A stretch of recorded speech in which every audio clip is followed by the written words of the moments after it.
কি নাম আপনার? আসসালামু আলাইকুম, আমার নাম মেহেদি হাসান।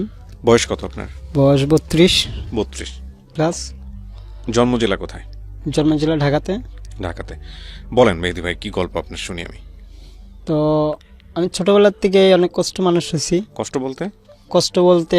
পড়াশোনা করতে পারিনি সেরকম। বাবা হলো নর্মালি একটা হোটেল চাকরি করতো। বাবা? জি। আচ্ছা। তো চাকরি করার পরে তো সেই অবস্থায় আর কি আমাদের ফ্যামিলিতে আর কি মোটামুটি একটু চলতোই।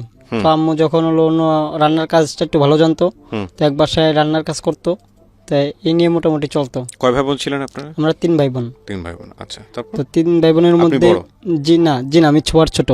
সবার ছোট, ওকে। জি। আমি যখন আমার বয়স যখন 12-13, তখন আমার এই গায়ে কিছু গোটাকাটি আছে। এই গোটাকাটিটা আমি দেখি নাই। তো না দেখার পরে বাবার ছিল, আমার এই গোটাকাটিটা বাবার ছিল। ওটা বাবারও ছিল? জি, আমার বাবারও ছিল। ওকে। তো বাবাও ট্রিটমেন্ট করাইছে, কিন্তু কোনো কাজ হয় নাই। তো হঠাৎ করে বাবা হলো অনেকদিন পরেই বাবা মারা গেল। স্ট্রোক করছিল প্রথমে। স্ট্রোক করার পরে 4 বছর বিছানায় ছিল। বিছানাতে সব কিছু করতো। তো সেখানেই। আপনার তখন বয়স কত যখন বাবার এরকম স্ট্রোক করেছে? বাবার যখন স্ট্রোক করছে তখন হলো 3 বছর হয়েছে মারা গেছে। তখন তো পরিণত বয়স আপনার বড় হওয়া। হ্যাঁ, লেখাপড়া হলো বাড্ডা সেই করছিলাম, কালাচাঁদপুর। তো ওখান থেকে করার পরে যখন গ্রামের বাড়ি চলে গেলাম, তো একটা পর্যায়ে আমার বাবা হলো এখান থেকে চাকরি না ছেড়ে আমাদের নিয়ে হলো গ্রামের বাড়ি চলে গেল। আচ্ছা। তো হ্যাঁ, গ্রামের বাড়ি যে ওখানে কাঁচামালের ব্যবসা করছিল, তো আমিও সাথে ছিলাম। কাঁচামাল বলতে সবজি? সবজি। আচ্ছা। তো ওখানে সবজির ব্যবসা করতো, তো আমি বাবার সাথে সবজির ব্যবসা করতাম, পড়াশোনা করতাম, সবজির ব্যবসা করতাম। তা এরকম করতে করতে ওখানে থাকতে থাকতে হঠাৎ করে আমার বাবা আবার ঢাকায় চলে আসলো। ঢাকায় চলে এসে আবার তার সেই হোটেলের কাজে নিল। নেওয়ার পরে আমরা হলো খোঁজাখুঁজি 1-1.5 বছর এমন খোঁজাখুঁজি। তো তখন হলো সে পারতাম না। ওকে। হ্যাঁ, তার কোনো যোগাযোগ ছিল না বাবার সঙ্গে। হ্যাঁ। তারপরে হলো হঠাৎ করে যোগাযোগ হলো, যে জানতে পারলাম সে বার্থডে আসছে। তো বার্থডে আসার পরে আমি আর আমার আম্মু সহ বার্থডে চলে আসলাম। আসার পরে হলো একটা ঘর ভাড়া নিলাম, ওখানে হলো থাকলাম 3 জন। আচ্ছা। থাকার পরে এখন কতদিন পরে পড়াশোনা। মা কি করতো ওই সময়? সংসার চলতো কিভাবে? তখন ওর বাবাই হলো একলাই চালাতো। বাবাকে পাওয়ার পরের ঘটনা? হ্যাঁ, বাবাকে পাওয়ার পরে ঘটনা। ওকে। এই 1-1.5 বছরের মধ্যে যে বাবার যখন ছিল না, তখন আমার মামার বাড়ি ছিলাম। তো মামার বাড়ি থাকার পর্যায়ে তখন হলো মামাকে হলো যে কোনো একটা মাধ্যমে, কার মাধ্যমে ঠিক বলতে পারতেছি না, কিন্তু খোঁজ পাইছি যে আমার বাবা হলো এই জায়গায় আছে। তো বার্থডে আসলাম, আসার পরে একটা রুম ভাড়া নিয়ে থাকলাম ওখানে। তো টুংটাক করে সংসার চলতে থাকলো। তো এখানে আসার পর আমি হলো স্কুল আবার ভর্তি হয়ে গেলাম। এর ভিতরে আমার ওই 1 বছর আবার গ্যাপ হয়ে গেল, তখন আমি ক্লাস 5-এ। ওকে। তো এখানে এসে আবার সেই 5-এ ভর্তি হলাম। 5-এ ভর্তি হওয়ার পরে তো এরকম করে যাচ্ছে। তো হঠাৎ করে এখন বাবা তো বলতেছে যে হলো 14-15 বছরের ছেলেরা, তখন 14-15 বছর হয়ে গেছে, যে 14-15 বছরের ছেলেরা কামাই করে খাওয়ায়। তো হলো ও তো পারলে তো কিছু করতে পারে। আপনাকে বলছে? হ্যাঁ, আমাকে বলছে। পড়ার পরে তারপরে আমি হলো ডিমের ব্যবসা শুরু করলাম। লেখাপড়া বাদ দিয়ে? না, লেখাপড়া করতাম। তখন হলো কাঁচা ডিম আর হলো সন্ধ্যার টাইমে সিদ্ধ ডিম কিছু নিয়ে। হ্যাঁ। আর কোন ক্লাসে পড়তেন ওই সময়? তখন ক্লাস 5-এ। 5-এ পড়েন, ওকে। তো ওই ডিমের ব্যবসা শুরু করতে করতে হঠাৎ করে আমার বাবা কি করলো, চাকরি ছেড়ে দিল। চাকরি ছেড়ে আমার বাবা হলো অন্য একটা ব্যবসা ধরলো। সে মাস্ক টাক্স এটা ওইটা ওগুলো বিক্রি করবে। তো বাবাকে না করলাম, না করার পরে তারপর সে ওটা করবে, তার হোটেলের চাকরি ভালো লাগে না, সে হোটেলে মেসেরি করতো। তো ভালো না লাগলে তারপরে হলো যখন আমি ডিমের ব্যবসা করতাম, তো দেখতেছি যে হলো পড়াশোনা বা ডিমের ব্যবসা বা হলো সংসারে এটা দেখা তখন আর পারতাছি না। তখন ভাবলাম যে তাহলে দেখি যে লোক অন্য কিছু করতে পারি কিনা। তখন যে হলো কাপড়ের দোকানে আবার চাকরি নিলাম, তো সেলসম্যান হিসেবে। ওকে। তো এই গোটাগাড়ির জন্য বা ইসের জন্য একটু সমস্যা হতো। সেলসম্যান হতে গেলে একটু চেহারা বা লম্বা চড়া আর কি অনেক কিছুই ভালো হতে হয়। মানে ফেসের এই আপনার এই ছোট ছোট এই গোটা, বা আপনি যেটাকে গোটা বলছেন, আসলে দেখালে বুঝতে পারবেন দর্শক, যেটা হচ্ছে যে ওনার ফেসে ছোট ছোট কিছু টিউমারের মতো আছে, ওনার ইনফ্যাক্ট সারা শরীরে আছে। তো এটার জন্য প্রবলেম হইতো? হ্যাঁ, এটার জন্য আর কি মালিককে না বললো বা অন্য কেউ না বললো, আমি অনুভবে বুঝে নিতে পারতাম। মানে লোকজন আপনার কাছে আসতো না? হ্যাঁ, সেরকম আসতো না বা মিশতো না। হ্যাঁ।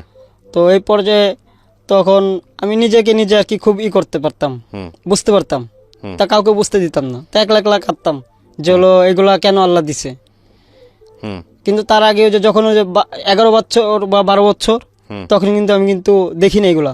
হুম তারপরে যে 14-15 বছর তখন তো দেখা দিছে, হুম তো তখন নিজেকে নিজেকে অনেক খারাপ লাগতো। তো তখন হলো ডাক্তারের কাছে গেছিলাম, হুম হোমিওপ্যাথি ডাক্তারের কাছে গেছি, যে হলো ওখানে ওষুধ খাইছিলাম। খাওয়ার পরে ওনারা বলছিল যে হলো এটা বাড়বে কি কমবে এটা বলতে পারি না, কিন্তু আপনি খেয়ে যান, আল্লাহ ভরসা, আপনি খেয়ে যান। হুম তো খেতে খেতে এখন যখন দেখি যে হলো বাড়েও না কমে না, কোনো সমস্যা হয় না, তখন এটা আমি হলো রাগ করে বাদ দিলাম যে খাবোই না, দরকার নাই, হলে হোক। বাবার যে একটু এমন আছে তা হোক, দেখে আল্লাহ তো কত রকমই তো পরীক্ষা নেই। হুম তো এটা আমার 2 বোনেরও আছে, হুম যার কারণে 2 বোনের থাকার কারণে আমার যে বয়স তার চারও 1 বছর করে বয়স। হুম তারপরও আমার ওই 2 বোনের এইগুলোর জন্য বিয়ে দিতে পারিনি। ও আমার সবচেয়ে কষ্টটা এইখানেই সবচেয়ে। এখনো বিয়ে হয়নি? জি না। যাই হোক, বলেন তারপর। কষ্টটা আমার এখানেই সবচেয়ে বেশি লাগে যে আমি আমার 2 বোনকে আমার উপরের বয়স হতে হুম তারপরও তাদের বিয়ে দিতে পারিনি। যে আপনি সেলসম্যানের কাজ করলেন, তারপর কি হলো? তো ওই সেলসম্যান কাজ অবস্থায় তা একজন আমাকে বলল যে ভাই, গার্মেন্টসে তো অনেক ধরনের লোকজন থাকে, তো আপনি দেখেন গার্মেন্টসে ট্রাই করে চাকরি করতে পারেন কিনা। হুম তো গার্মেন্টসে যখন গেলাম, তো তখন বলল যে লো এগুলা তোমার কি। তো বললাম যে ভাই এগুলা কোনো সমস্যা নাই।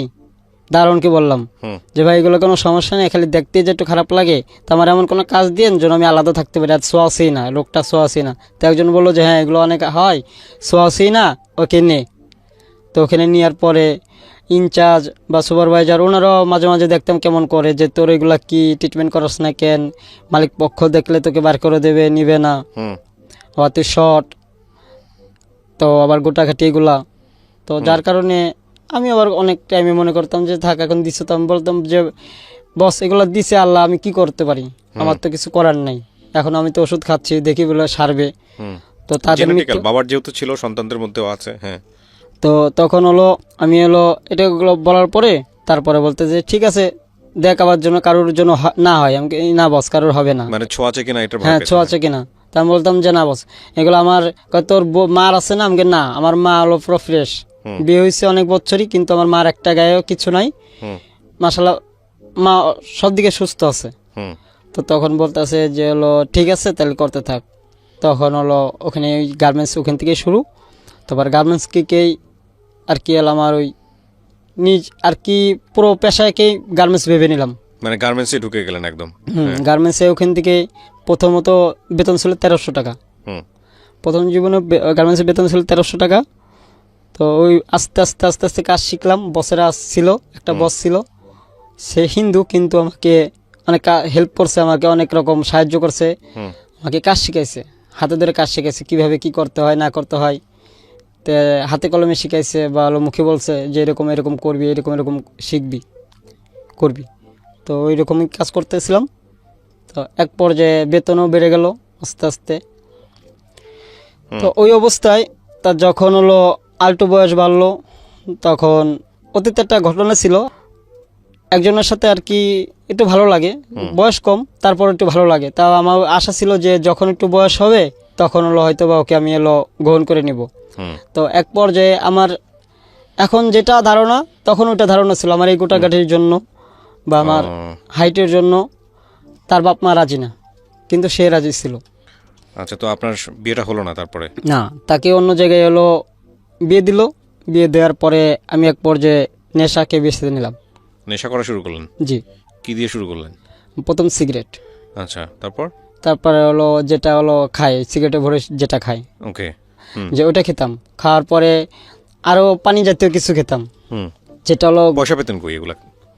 গার্মেন্টসের ওই গার্মেন্টসে মাস ধরে কাজ হ্যাঁ, মাস করতেন? শেষে যেটা দিত ঘরে কিছু দিতাম আর নিজে কিছু রাখতাম, হালকা কিছু, সেটা দিই। আর হলো বাকি এক দোকান খেতাম। হ্যাঁ। আরও আর কি নেশা জাতীয় যেগুলা খায়, যারা খায় বাই করে, এগুলা টাকা হলো আর কি এমনি বন্ধু বান্ধব বা হলো আউট লোকজন থাকলে এটা এমনি হয়ে যায়। তো এটা খেয়ে কি হতো? কাজ হতো কোনো? না, কোনো কাজ আর কি, কষ্টটা আর কি কোনো আমি তখন তো অতটাই করতাম না আর কি, আপনার আবেগের ধারণা চোটে ছিল খেতাম। এগুলো খেলে কষ্ট হ্যাঁ, বলা যায়। আবেগের চোটে হলো খেতাম, আর রাতভর হলো ঘুমাতাম, হুম। আর দিনভর হলো তো কাজেরই সেই থাকতাম, কিন্তু হলো কাউকে বুঝতে দিতাম না, আমার কষ্ট আমি কাউকে বুঝতে দিতাম না, হুম। আমার নিজের কষ্ট আমি নিজের ভিতরেই রাখতাম। জি, তারপর? তো এক পর্যায়ে এমন অবস্থা হয়ে গেল যে হলো চাকরি বাকরিও করতে পারতাম না, হুম। বা হলো কোনো কিছুই করতে মন বসতো না, যে শুধু ওই তার কথা ভাবতাম যে সে কেন চলে গেল, সে তো একটাবার বলে যেতে পারতো। তো তাকে একবার হলো ফোন দিয়েছিলাম, ফোন দেওয়ার পরে সে এলো বলে যে দেখেন যাবার হয়ে গেছে, হয়তো বা আপনার সাথে আমার ভাগ্যে নাই, যার কারণে এলো হয় নাই, হুম। তো সেখানে কি করার আছে, তো আপনি এলো শুনছে আপনি নেশা করেন, তা আপনি আমাকে যদি সত্যি যদি ভালোবেসে থাকেন তাহলে আপনি নেশাটা করবেন না। হুম। তা আমি বললাম যে না, আমি সিগারেট নেশাটা সেগুলো তো খাই, তোমাকে কে বলছে, বলছে আমাকে যেই বলুক আপনি এগুলা খাবেন না। আমাকে ঠিক আছে এগুলো খাবো না, কিন্তু সিগারেট আমার না খেলে হবে না, সিগারেট বা গাঁজা এগুলো না খেলে হবে না। তা বলতেছে যে হলো না এটা খায়েন না, লাভ কি তাতে, আমাকে তো পাবেন না। তো আমি বললাম যে ঠিক আছে, যেহেতু পাবো না সেটাও তো জানি, তাও তো ভুলে থাকা যায়, কে বলছে সব ফালতু কথা, ভুলে থাকা যায়, হুম। এগুলা ফাও টাকা নষ্ট করেন না, করেন না, আপনারা মা বাবার দিকে তাকান বা ইসের দিকে তাকান, আপনি কি আমার থেকে আপনার মাকে বেশি ভালোবাসেন না? আমাকে অবশ্যই, তাহলে আপনার মার দিকে চিন্তা করে অন্তত এগুলো বাদ দেন, আপনার আম্মুর কসম লাগে। তো যখন আমার মার কসম দিছে তখন হলো আমি হলো আস্তে আস্তে নেশাটা আস্তে আস্তে বাদ দিলাম, কিন্তু সিগারেট খেতে থাকলাম।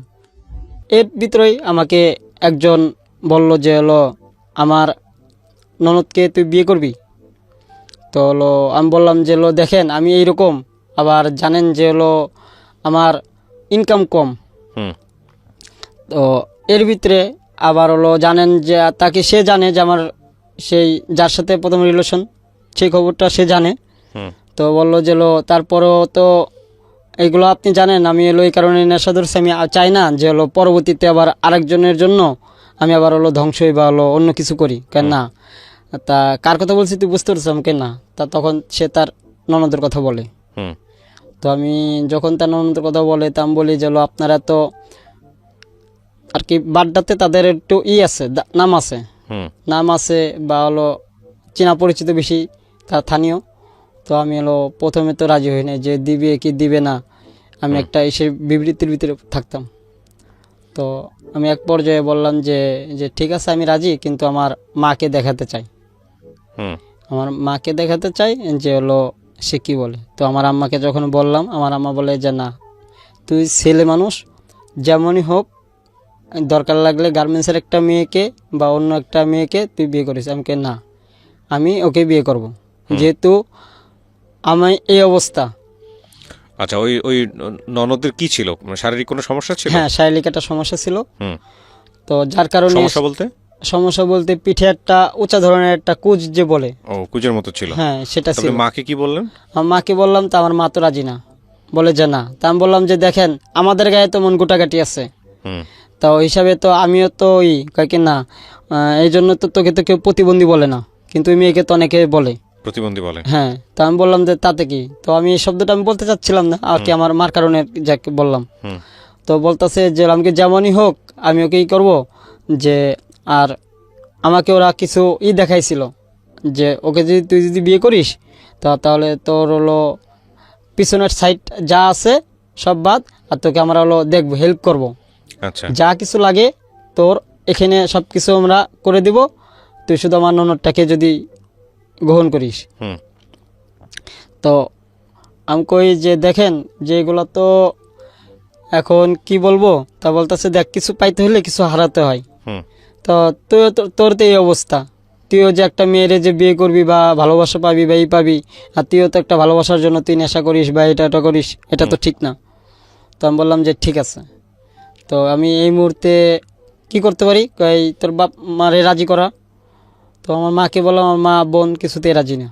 হুম। এক পর্যায়ে আমার শাশুড়ি, যে এখন হলো বর্তমান আর কি যে শাশুড়ি ছিল, হুম। তো সে একদিন এসে আর কি ডাইরেক্ট আমাকে দেখলো, দেখার পরে তার ভালো লাগছে, হুম। তার মেয়েকে দিবে। আমাকে ডাইরেক্ট বলছে যে তুমি আমার ছেলের মতন, তোমার হাতে ধরি, দরকার লাগলে তোমার পায়ে ধরি, তারপরে তুমি আমার মেয়েটারে গ্রহণ করো, যেহেতু তুমি রাজি হয়েছো তো তুমি করো। তো আমি বলছি যে দেখেন আমার এই অবস্থা, তো আমি কি করতে পারি, আমার তো কোনো আর্থিক কোনো নাই হুম বর্তমানে। আমার ইনকাম যেটা সেটাতে আপনার মেয়েরে আমি চালাতে পারবো না, হুম বা আমিও চলতে সেরকম পারবো না। হুম তার আর জানেন তো আব্বা হলো চাকরি করে ছোটোখাটো, আর হলো কোনো রকম দিনকাল যায়। তো সে বলতেছে যে হলো তোমার এগুলো নিয়ে চিন্তা করতে হবে না, তুমি আগে বিয়েটা হইতে দাও বা বিয়েটা করো, হুম তোমার যা কিছু লাগে, তোমার ভাবি যেটা বলছে সেটাই, তোমার যা কিছু লাগে সেটা হলো আমি দেখব, হুম আমি করে দেব, ঠিক আছে। ওটা ওর নামে যে জায়গাটা আছে বা হলো আমার নামে যে জায়গাটা আছে সেখানে একটা বাড়ি টাড়ি করে দেবো বা ঘর দর তুলে দেবো, তুমি ওখানে থাকবা, দেশের বাড়ি যেহেতু তোমাদের কিছু নাই, তো হলো এখানে থাকো। তখন হলো আমি এক পর্যায়ে রাজি হলাম। রাজি হওয়ার পরে আমি আমার মাকে জানালাম না, দুই বোনকেও জানালাম না। তা আমি বললাম যে হলো যে ঠিক আছে আমি তো রাজি, তা হলো আমাকে 2 বছর সময় দেন। তো সে বলতেছে যে হলো 2 বছর না, 6 মাসের ভিতরে যদি তুমি যদি করো তাহলে করো, না অন্য জায়গায় বিয়ে দেবো। আমাকে ঠিক আছে, সেটা আপনাদের ইচ্ছা, আমার তো কিছু করার নেই। তারপরে কয় যে ঠিক আছে, 2 বছর তোমার টাইম দিলাম, হ্যাঁ তুমি করো, আবার মত পাল্টাও না আমাকে, না কার ওই যে নেশা টেশা বলে কি কি করো এগুলো কইরো না কিন্তু, আমাকে ঠিক আছে। হুম তো তখন তারা চলে যায়, যাওয়ার পরে সকালে আবার ফোন দেয়। তখন আমি অফিসে, আমার বলে তুমি ছুটি নাও। আমি কই আমি তো অফিসে আছি, এখন তো ছুটি নেওয়া যাবে না। হুম তা বলতেছে যে হলো ঠিক আছে তাহলে হলো সন্ধ্যার সময় তুমি দেখা করো। কোথায় বলতেছে যে অমুক জায়গায় দেখা করো। তো আমার আর কি তার যে ভাবি আসছিল, তার ভাবির বাসায় হলো দেখা করলাম। হুম দেখা করার পরে তার মামি আর কি, ওই মেয়ের মামি, তার খালা আর একটা বোন, তারা হলো আমার সাথে দেখা করে। হুম দেখা করার পরে বলতেছে যে হলো তোমার সমস্যাটা কি আমার বলো। আমাকে না সমস্যা কি, এখন তো আমার তো এরকম চালাইতে পারবো না, আর এখন বিয়ে করে এখন হলো মা রাজি না। তা বলতেছে যে হলো এখন আপাতত বিয়েটা করো, গোপন থাকবে, হুম আর হলো তোমার কোনো খরচ দিতে হবে না, যা খরচ লাগে সব আমরা দিব, আর হলো তোমার যা লাগে মাসে মাসে আমি জানাবা, দরকার লাগলে আমরা তোমার আর হেল্প করব। মানে আপনাকে খরচ দিয়ে চালাবে ওনারা? হ্যাঁ, বলতেছে যে তোমার যেহেতু তোমার ইসে আছে, এই অবস্থায় আছো, তা তোমারও যদি লাগে তুমি হালকা পাতলা আমাদের কাছ থেকে নিও, ভালো তোমাকে খরচ দিব। তো আমি বললাম যে ঠিক আছে, আর কি আমার তখন লোভটার জন্ম নেই। হুম ঠিক আছে, তারা যখন এই সমস্ত কথা বলে তখন আমার লোভটার জন্ম নেই, আমি আর অন্যদিকে তাকাই না। আমার হলো তখন স্বপ্ন ছিল আমি একটু উপরে উঠি, আমার যেহেতু কিছু নাই, তো দেখি ঢাকা শহরে একটা স্থানীয় মেয়ে, মেয়ে যেমনই হোক, তাকে এলো বিয়ে করে আমি একটু প্রতিষ্ঠিত হতে পারি কিনা, হুম আর 10 জনের মতন একটু প্রতিষ্ঠিত হতে পারি কিনা। তো এক পর্যায়ে আমি বিয়ে করলাম। তো বিয়েটা এরকম হইলো হুম যে সন্ধ্যাবেলায় আমার অফিস ছুটি দিবে, তা বলতেছে যে অফিস ছুটি কয়টা, আমি বললাম যে কয়টা বাজে। কয় তাহলে আজকে তাহলে বিয়ে করো। আমাকে আজকে কীভাবে বিয়ে করব, আগামীকালকে ভালো পরশু দিন বা 2 দিন সময় দেন। কেন না, বিয়ে যদি করো আজকেই করতে হবে। আমি কই আমার কাছে একটা টাকা নেই, আমি এলো বেতন ওভারটাইম কিছুই পাই নাই, আমি এখন কি করতে। কয় তোমার কিচ্ছু লাগবে না, তুমি শুধু এক পোশাকে আসবা, বিয়েটা করবা, কারো জানানোর দরকার নেই, এখন আবার চলে যাবা, হুম ঠিক আছে। তো আমি বললাম যে যে ঠিক আছে, তাহলে আমি কি করতে পারি। কয় তাহলে এখন ছুটি নাও। কেন এখন ছুটি নেবো না, তুমি হলো নামো বা হলো ছুটির পরে। আমাকে ঠিক আছে। তো তখন হলো আমার একসাথে চাকরি করতাম, তো তাকে বললাম যে ভাইয়া এরকম এরকম কি অবস্থা করতে। তা বলে যে দেখ মেহেদি, কিছু যদি পেতে হয় তা কিছু হারাতে হয়। তা ও যে একবারেই খারাপ বা হলো পঙ্গু তা তো না, শুধু দেখতেই উপরে দেখতেই যা একটু খারাপ লাগে, পিছনতে দেখতে একটু খারাপ লাগে। তা মানুষের জীবনে তো কত রকম কিছুই হয়, তোরও তো এগুলো আছে। তো তুই বিয়েটা কর, হয়তো বা তুই সুখী হবি। তো আমি বললাম যে তাহলে আপনি কি আমার সাথে যাবেন। বলতেছে তোর পরিবারকেও জানাই। ওকে না, যাক পরিবারকে পরে জানাস, তাহলে চল। তো আমি আরও গেলাম, যাওয়ার পরে নিচে নামলাম, ঠিক আছে। ছুটি হওয়ার পরে আমি নিচে নামলাম, নিচে নামার পরে ওখানে হলো মেয়ের ভাবি আর হলো মামি ছিল। থাকার পরে তারা আমাকে ওখান থেকে পাঞ্জাবি, পায়জামা, স্যান্ডেল যা যা লাগে কিনে দিল। হুম কিনে দিয়ে আমাকে এক অটো করে আর কি বলতেছে যে তোমার সাথে আর কেউ নাই। আমাকে কি না আছে, আমাদের এক অফিসের এক বড় ভাই আছে, চলো তাহলে। তো আমি এক রিক্সায় গেলাম, তারা এক রিক্সায় গেল। তো ওখানে যাওয়ার পরে ওখানে দেখে ওনাদের সবাই আছে, ওনাদের ওনার ও চাচা আছে, ভাবি আছে, বড় ভাবি আছে, ছোট ভাবি আছে, বড় ভাই আছে, সবাই আছে। আসার পরে কয় যে আসছো নাকি? আমি জি আসলাম। কয় ঠিক আছে, আমার মা কি তোমারে কোনো রকম কিছু বলছে? আমি কি না, কিছু বলার না। কে দেখো আমাদের শুধু বোনটারে তুমি কেন করতেছো বা কিসের জন্য করতেছো জানি না, হ্যাঁ।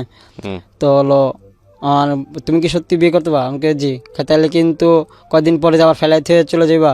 ইন দ্য মিনটা আপনার কি মেয়েটার সঙ্গে কথা হয়েছে কোনো, নাকি শুধু এদের এর এর আপনার অভিভাবকদের সঙ্গে কথা হচ্ছে? না, অভিভাবকের জন্য কথা হয়েছে, কিন্তু মেয়ের সাথে হলো প্রথম মাঝখানে একবার খালি একবার কথা হয়েছিল। হুম। তা আমি বলছিলাম যে দেখো না, দেখেন যে হলো এরকম এরকম সবাই বলতেছে, আপনি কি বলেন? বলতেছে যে আমার মা বাবা যেখানে রাজি সেখানে আমার কিছু বলার নেই, কেননা আমি শারীরিকভাবে এরকম, আমাকে তো দেখছেন। তা আমি বললাম যে আমাকেও তো আপনি দেখছেন আমার এই অবস্থা, আপনি কি বলেন?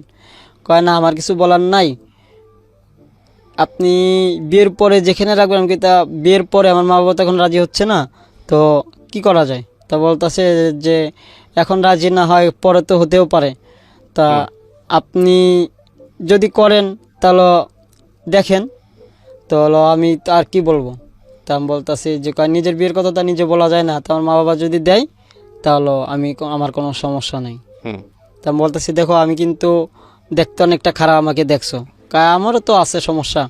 তো অনেক কথাবার্তা বলার পরে সে আর কিছু বললো না, বললো আমার আম্মুর সাথে কথা বললেন। তার আমার তার আর কি আমার শাশুড়ির সাথে কথা বললাম।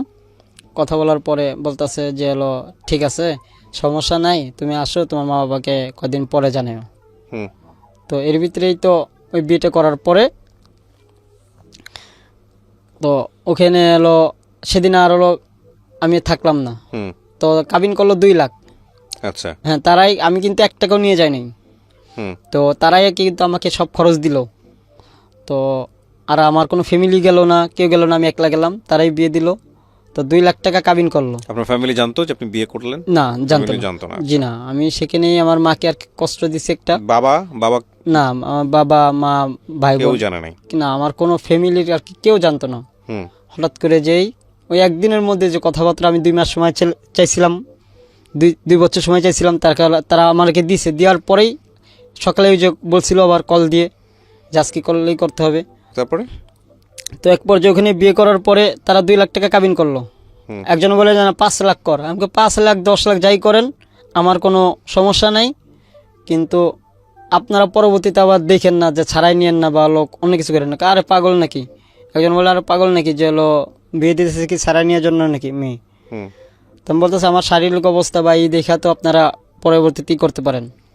তো বলতেছে যে না, আবার আমাদের মেয়ে এরকম, তুমি আবার বিয়ে করতেছো কিসের লোভে বা কিসের জন্য করতেছো সেটা তো জানি না। তা যা করো, আমার শাশুড়ি যদি কিছু বইলা থাকে, এটা আমার এক ভাবি বলতেছে, তার ভাবি, হুম। যে হলো সম্পত্তির লোভে বা না টাকার লোভে না কিসের লোভে।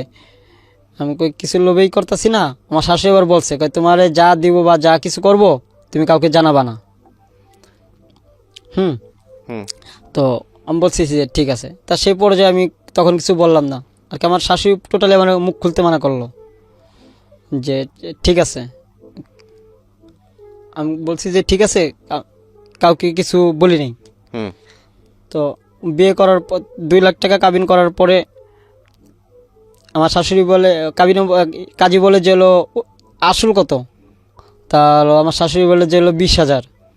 হুম। তখন আমি তাকালাম আমার শাশুড়ির দিকে, আর আমি তো কোনো টাকা দিই নাই হুম। আর কি। আমি একটা 2 টাকা দামের যে একটা জিনিস দিব সেটাও দিই নাই। হুম। তো এক পর্যায়ে আমার শাশুড়ি যখন বললো যে 20,000, তখন আমি আমার শাশুড়ির দিকে তাকালাম। আমার শাশুড়ি আমাকে ইশারা দিয়ে দেখালো যে চুপ করো। হুম। তো আমি আবার চুপ থাকলাম। তো সেখানে বিয়ে হয়ে যাওয়ার পরে সবাই ওখানে থাকলো, আমি হলো সেই রাত্রে চলে আসলাম। আচ্ছা। চলে আসার পরে আমি আর কিছু বলি নাই। না বলার পরে আর রাত্রে আবার ওর সাথে কথাবার্তা বললাম। বলার পরে ও বলতেছে যে বিয়ে করে আজকে চলে গেলেন, মানুষ তো বোর কাছে তো একদিন থাকে। আমি বললাম যে দেখো যে এই অবস্থা, এখন তো থাকার কোনো অবস্থা নাই। আমি তো ফ্যামিলি কাউকে না জানি, হঠাৎ করে কিসের মধ্যে কি হয়ে গেল আমি নিজে বলতে পারলাম না, হঠাৎ করে বিয়েটা কেন করলাম। হুম। বলতেছে এখন তো বিয়ে হয়ে গেছে, এখন যা আবার হয়েছে এখন পরবর্তীতে নাই জানাই দিয়েন। হুম। তো আমি এরকম অবস্থায় থাকলাম। তো 1 সপ্তাহ পরে আমি বেতন পেলাম। পাওয়ার পরে ওখানে এর ভিতরে আর হলো যাওয়া হয় না ওখানে। এমনি ফোনে ফোনে কথা হয়, আশা বিষয়ে কেমন কি আছে, যে কি খাওয়া দাওয়া করছে, এটা ওটা হুম টুকুটাকুর কিছু কথাবার্তা হয়। তো এইভাবে চলতে থাকার পরে 1 সপ্তাহ পরে বেতন পেলাম। বেতন পাওয়ার পরে বাসায় মিষ্টি নিলাম, আর হলো ওদের বাসায় হলো মিষ্টি নিলাম। হুম নেওয়ার পর এখন বাসায় যখনই মিষ্টি নিচ্ছি তখনই আমার আম্মা বলতেছে যে তুই কি বিয়ে করছিস? আমি বলতাছি কিছু আর বলি না। হুম তো মা বুঝে গেছে। হ্যাঁ, আমার আম্মা বুঝে গেছে, কারণ তুই যেদিন বিয়ে করছিস সেদিনই আমি বুঝে গেছি। তা আমি বললাম যে হাজার হলো মা, তো তা বুঝতেই পারুক, আর কি মনে মনে বলতেছে বুঝতেই পারবে। তো আমি কিছু বললাম না। তখন আমি বললাম যে পা ধরে মাপ চাইলাম যে মা, আমি ভুল তো ধরেন একটা করে ফেলাইছি, কাল লাস্ট পর্যন্ত ওই রকম একটা মেয়েরই বিয়ে করলি, তোর ভাগ্যে কি আর অন্য মেয়ে নাই? আমি কই হয়তো বা নাই, যার কারণে ওই মেয়েটাই আমার ভাগ্যে লেখা ছিল, হুম যার কারণে হয়ে গেছে। তো এরকম করার পরে তা বলতেছে ওই মেয়ের আমি কিছুতেই গ্রহণ করতে পারবো না। তুই যদি বাপ আমার ভালো চাস, আর যদি আমার যদি মৃত্যু না দেখতে চাস, ওই বউরে আমার সামনে আনিস না।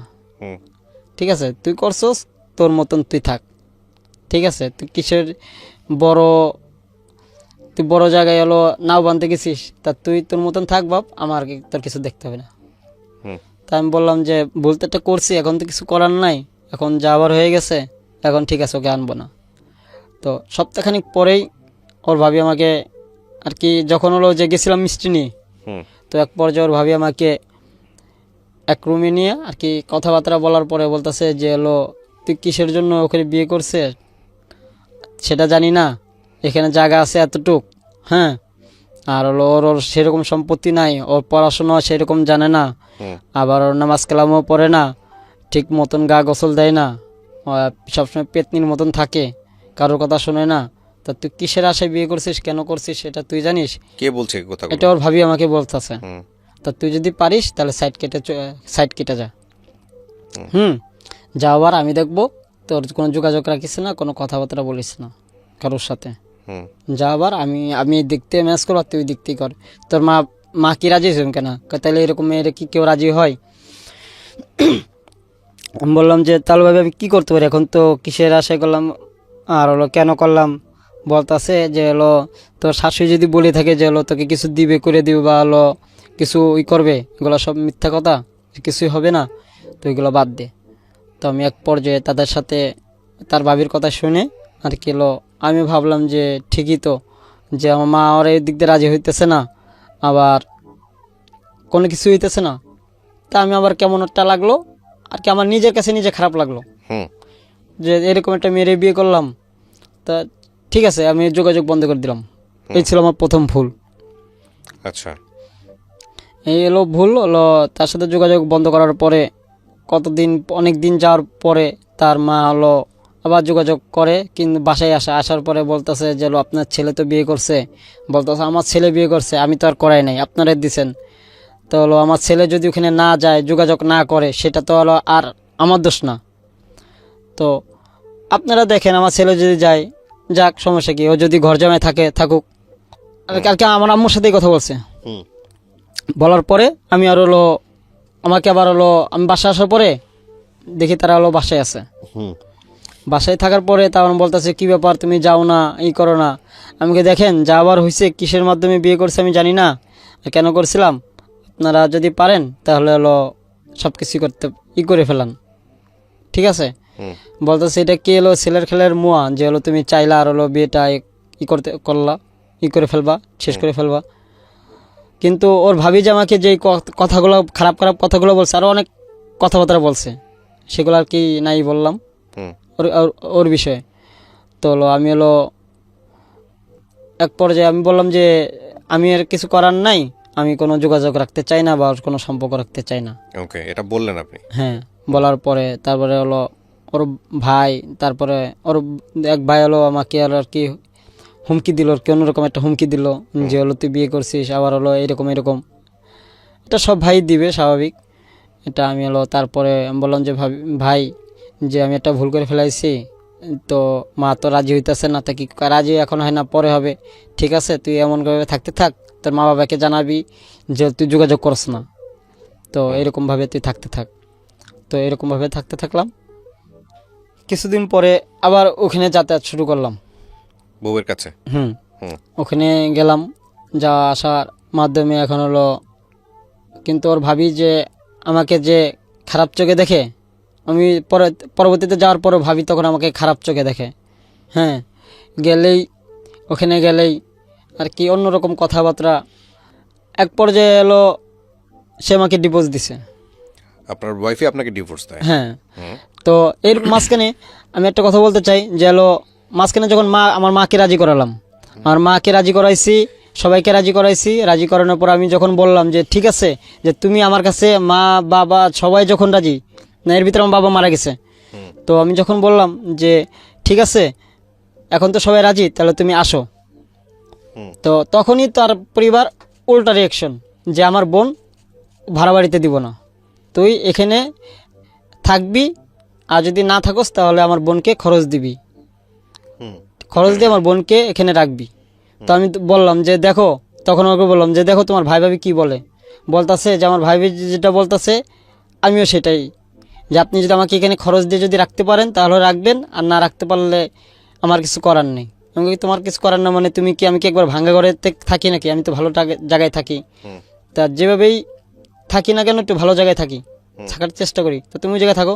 বলতেছে যে না, আমি ওই জায়গায় থাকতে পারবো না, আমি এখানে থাকবো, যদি আমাকে যদি রাখতে ইচ্ছা হয় তাহলে আমাকে হলো এখানে খরচ দিয়ে রাখতে হবে। তা খরচ বলতে একটা মানুষের হাত খরচ, তার ভাই ভাবির কথা বা তার কথা যে 3,000 টাকা, 3-4 হাজার টাকা, এটা তা আমি বলতেছি যে আমি সামান্য কয়েক টাকা কামাই করি, 14-15 হাজার টাকা মাসে ইনকাম হয়, যদি গার্মেন্টসে ওভার টাইম হয় তাহলে এরকম হয়, আর না হলে 10-12-13 হাজার। তো আমি এই খরচ দিয়ে তো তোমাকে তো ওই জায়গায় দিতে পারবো না। তো বলতেছে যে তাহলে তো আমার কিছু করার নেই, তাহলে আমার ভাই ভাবি যা বলবে তাতে আমি হলো শুনতে রাজি, বা আমার মা যা বলে, তারও বাবা নেই। তা আমি বললাম যে তাহলে আমি কি করতে পারি, তাহলে আপনি কথাবার্তা বললেন না, সম্পর্ক রাখেন না, আমি তাহলে সব কিছু ওই করে দাও। আমি করবো কেন, আপনি করে দেন, আপনি তো বিয়ে করছিলেন, আমি কি বিয়ে করতে আসছিলাম, আপনি তো আমাকে বিয়ে করতে আসছিলাম। তখন আমি বললাম যে বিয়ে তো আমি তো করতে আসছিলাম ঠিকই, কিন্তু আমার তো ফ্যামিলি কেউ ছিল না, কিন্তু তোমার তো ফ্যামিলি সব ছিল, তা আমি তো তোমাকে তো বলি নাই যে আমার কাছে রাখবে না, বা আমার মা বা বোন তোমাকে তো নির্যাতন বা কোনো কিছু তো করে নাই, তা তুমি আমার ওখানে থাকো। বলতেছে আপনার ওখানে তো আমি থাকলামই না, তো এর ভিতরে আমাকে তো তুমি তো যাওই নাই, আমি কি বলবো, তোমাকে তো আমি রাখার অনেক চেষ্টা করছি, তুমি আমার এখানে থাকো বাই করো, তুমি তো ওখানে যাইতে রাজি হও না। এর ভিতরে ও একবারও আর কি আমার এখানে আয়সা থাকতে আর কি রাজি হয় না।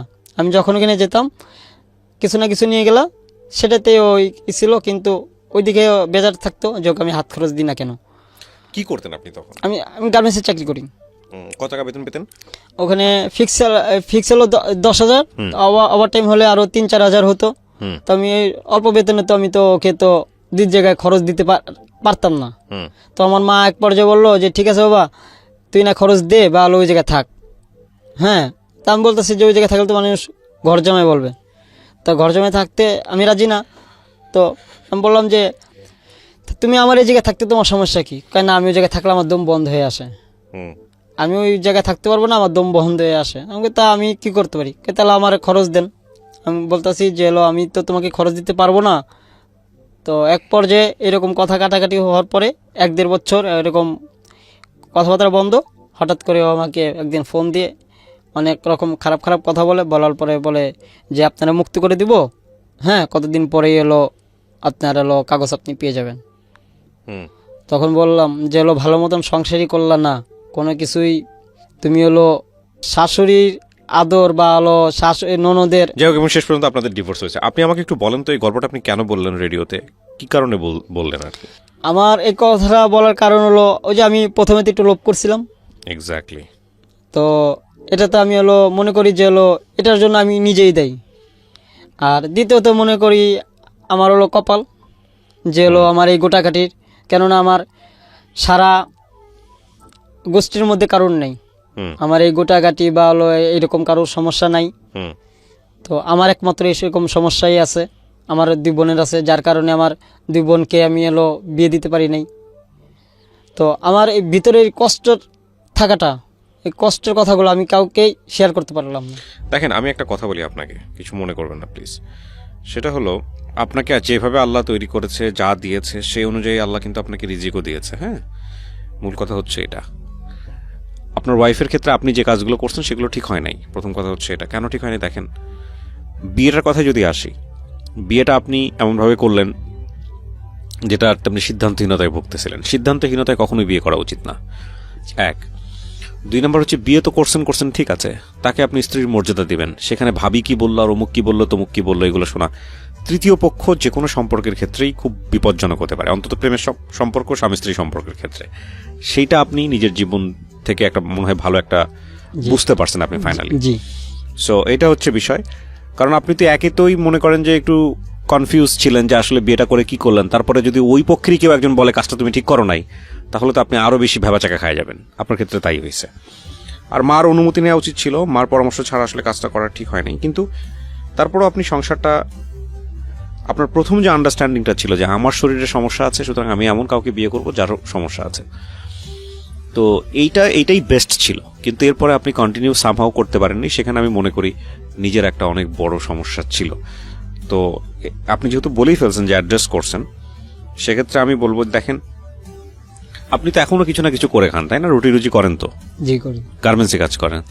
গার্মেন্টস চাকরিটা নেই, অন্য কিছু করি। অন্য কিছু করেন, মানে আপনার নিজের পয়সা তো নিজে রোজগার করে খান। জি। বাংলাদেশে আপনার চেয়ে দেখতে অনেক সুন্দর, কিছু মনে করেন, আমি জাস্ট বলতেছি, অনেক সুন্দর অনেক স্মার্ট ছেলেরা আছে যারা লেখাপড়া করেছে, 2 পয়সা ইনকাম করে না। আপনি তাদের থেকে অনেক অনেক ভালো যদি ওইভাবে তুলনা করি, ঠিক আছে? আপনাকে আল্লাহ এভাবে বানাইছে, আপনাকে আল্লাহ রিজিকও দিয়ে দিয়েছে, হ্যাঁ, সেটা সমস্যা না, সেটা নিয়ে কষ্ট পাওয়ারও কিছু নাই। বরং এটার জন্য আপনি যদি সৃষ্টিকর্তা বিশ্বাস করেন, আপনি হয়তো একসময় মুক্তি পেয়ে যাবেন। যে জীবনে অনেক অনেক অনেক খারাপ কাজ করার সম্ভাবনা ছিল, সেগুলোতে আপনি যেতে পারেননি শুধুমাত্র এই অবয়বের কারণে। সুতরাং এটা একটা বেনিফিট আছে আপনি যদি পজিটিভলি চিন্তা করেন। কিন্তু যে সুযোগটা আপনার ছিল, সেই সুযোগটা এই চেহারার দোহাই দিয়ে এটা থেকে বের হয়ে আসার কোনো সুযোগ নাই। কারণ আমি মনে করি আপনি প্রথম সম্পর্কের ক্ষেত্রে যে ভুলটা করছেন, পরবর্তীতে আর কোনো সম্পর্ক হয়েছে আপনার? বিয়ে সাথে করেছেন? আর না, আর করিনি। করেন নাই। ভবিষ্যতে যদি করেন তাহলে? ভবিষ্যতে আমার আর ইচ্ছা নেই কোনো বিয়ে করার। আচ্ছা ঠিক আছে, সেটা আল্লাহ ভালো জানেন, আপনি ভালো জানেন আপনার ভাগ্যে কি আছে। তবে যদি করেন তাহলে এই ভুলগুলো যাতে রিপিট না হয়, এটাই হচ্ছে বড় কথা। আজকের এই গল্পটা খুব সিম্পল একটা স্টোরি, কিন্তু আমাদের প্রত্যেকের জীবনের সাথেই কোনো না কোনোভাবে মিলে যাবে। সেটা হলো, দেখুন, সম্পর্ক জিনিসটা খুব কমপ্লেক্স একটা আন্ডারস্ট্যান্ডিং। এই আন্ডারস্ট্যান্ডিংয়ে স্যাক্রিফাইস থাকে, আন্ডারস্ট্যান্ডিংয়ে ম্যাচিং মানিয়ে নেওয়া থাকে। ডেফিনেটলি এটার একটা এক্সিট ওয়েও থাকা উচিত, কারণ যদি মানিয়ে নিতে না পারি, কমপ্লেক্সিটি যদি থাকে, একেবারেই হাফ ছেড়ে বাঁচতে পারছি না, সেরকম একটা অবস্থা, ওকে এক্সিট করাটাই বেটার। কিন্তু যদি এক্সিট করার পরে রিয়েলাইজেশন হয় ভুলটা আমার ছিল, তখন তো আর ব্যাক করে ফিরে যাওয়ার কোনো সুযোগ নেই। সুতরাং 2-3টা জিনিস সবার ক্ষেত্রেই বোধহয় কমন। একটা হচ্ছে যে বিয়ে যখন করব তখন খুব ঠান্ডা মাথায় সিদ্ধান্ত নেওয়া দরকার যে আসলে আমার নিডটা কোথায়, এবং এই মেয়েটা কি আমার প্রয়োজন কিনা, কিংবা এই ছেলেটা কি আমার প্রয়োজন কিনা, প্রয়োজন হলে আসলে কিভাবে প্রয়োজন, সেই বিষয়গুলো জরুরি। আর দ্বিতীয় কথা হচ্ছে চলে আসার পরে আমি আর কিছু বলি নাই, না বলার পরে রাত্রে আবার ওর সাথে কথাবার্তা বলার পরে ও বলতেছে যে বিয়ে করে আজকে চলে গেলেন, মানুষ তো বোর কাছে তো একদিন থাকে। আমি বললাম যে দেখো, যে এই অবস্থা, এখন তো থাকার কোনো অবস্থা নাই, আমি তো ফ্যামিলি কাউকে না জানি, হঠাৎ করে কিসের মধ্যে কি হয়ে গেল আমি নিজে বলতে পারলাম না, হঠাৎ করে বিয়েটা কেন করলাম। বলতেছে এখন তো বিয়ে হয়ে গেছে, এখন যা আবার হয়েছে, এখন পরবর্তীতে নাই জানাই দিয়েন। তো আমি এরকম অবস্থায় থাকলাম। তো 1 সপ্তাহ পরে আমি বেতন পেলাম।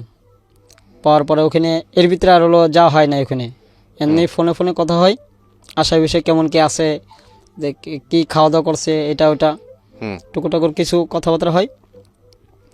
তো এভাবে চলতে থাকার পরে 1 সপ্তাহ পরে বেতন পেলাম। বেতন পাওয়ার পরে বাসায় মিষ্টি নিলাম, আর হলো ওদের বাসায় হলো মিষ্টি নিলাম। নেওয়ার পর এখন বাসায় যখনই মিষ্টি নিচ্ছি, তখনই আমার আম্মা বলতেছে যে তুই কি বিয়ে করছিস? আমি বলতেছি কিছু আর বলি না।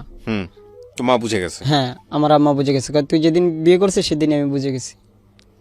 তা আমি বললাম যে হাজার হলো মা, তো তা বুঝতেই পারুক, আর কি মনে মনে বলতেছে বুঝতেই পারবে, তো আমি কিছু বললাম না। তখন আমি বললাম যে পা ধরে মাপ চাইলাম যে মা, আমি ভুল তো ধরেন একটা করিয়ে ফেলাইছি, লাস্ট পর্যন্ত ওই রকম একটা মেয়েরই বিয়ে করলি, তোর ভাগ্যে কি আর অন্য মেয়ে নাই? আমি কই হয়তো বা নাই, যার কারণে ওই মেয়েটাই আমার ভাগ্যে লেখা ছিল, যার কারণে হয়ে গেছে। তো এরকম করার পরে তা বলতেছে ওই মেয়ের আমি কিছুতেই গ্রহণ করতে পারবো না, তুই যদি বাপ আমার ভালো চাস, আর যদি আমার যদি মৃত্যু না দেখতে চাস, ওই বউরে আমার সামনে আনিস না, ঠিক আছে? তুই করছস, তোর মতন তুই থাক, ঠিক আছে? তুই কিসের তুই বড় জায়গায় হলো নাও বানতে গেছিস, তা তুই তোর মতন থাক বাপ, আমার তোর কিছু দেখতে হবে না।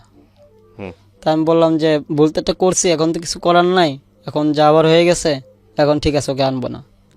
তো সপ্তাহখানিক পরেই ওর ভাবি আমাকে আর কি, যখন হলো যে গেছিলাম মিষ্টি নিয়ে, হুম তো এক পর্যায়ে ওর ভাবি আমাকে এক রুমে নিয়ে আর কি কথাবার্তা বলার পরে বলতেছে যে হলো তুই কিসের জন্য ওখানে বিয়ে করছিস সেটা জানি না, এখানে জায়গা আছে এতটুক, হ্যাঁ, আর হলো ওর ওর সেরকম সম্পত্তি নাই, ওর পড়াশোনা সেরকম জানে না, হুম আবার ওর নামাজ কালামও পড়ে না, ঠিক মতন গা গোসল দেয় না, ও সবসময় পেতনির মতন থাকে, কারোর কথা শোনে না।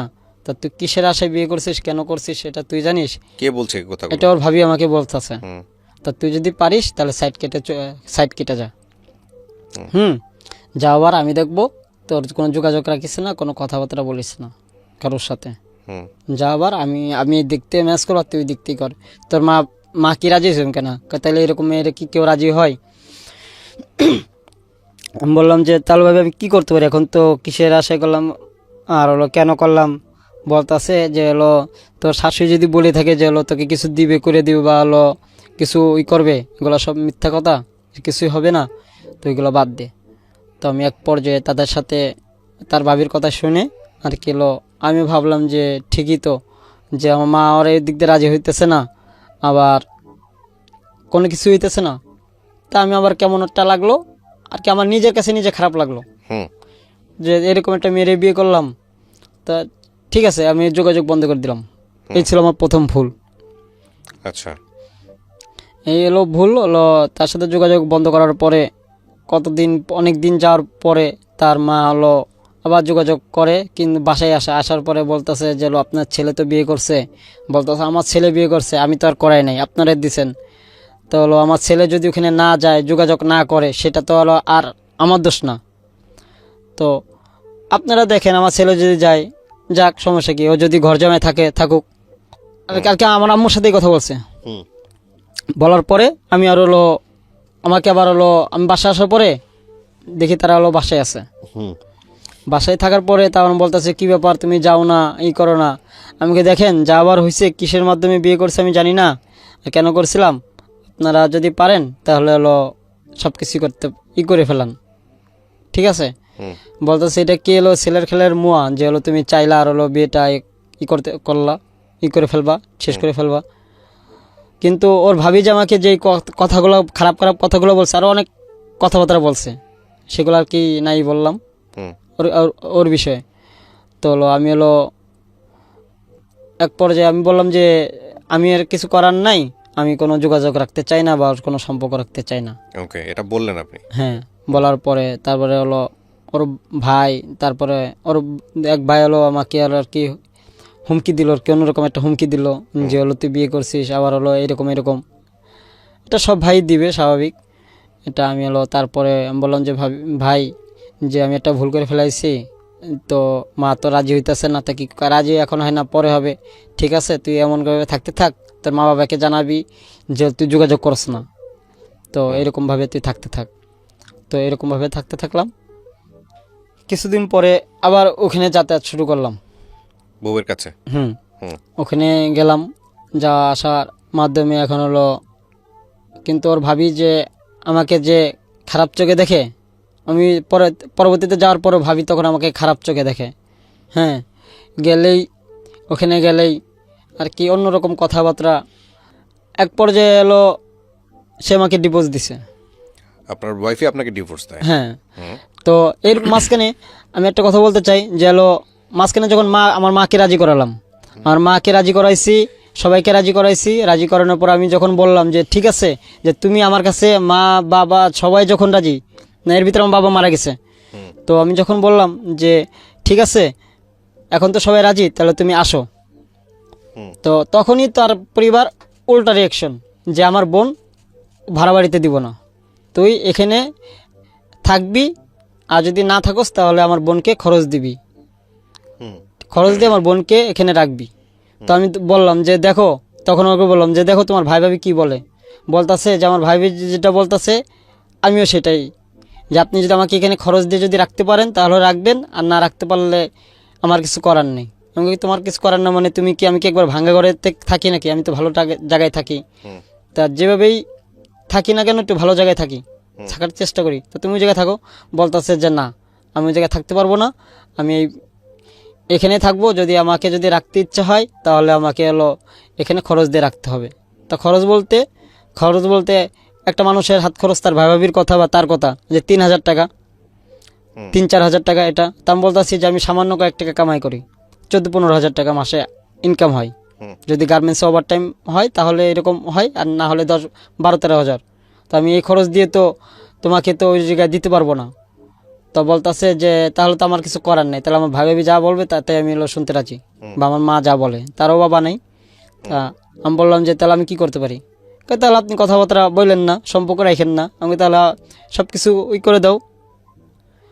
আমি করবো কেন, আপনি করে দেন, আপনি তো বিয়ে করছিলেন, আমি কি বিয়ে করতে আসছিলাম? আপনি তো আমাকে বিয়ে করতে আসছিলাম। তখন আমি বললাম যে বিয়ে তো আমি তো করতে আসছিলাম ঠিকই, কিন্তু আমার তো ফ্যামিলি কেউ ছিল না, কিন্তু তোমার তো ফ্যামিলি সব ছিল।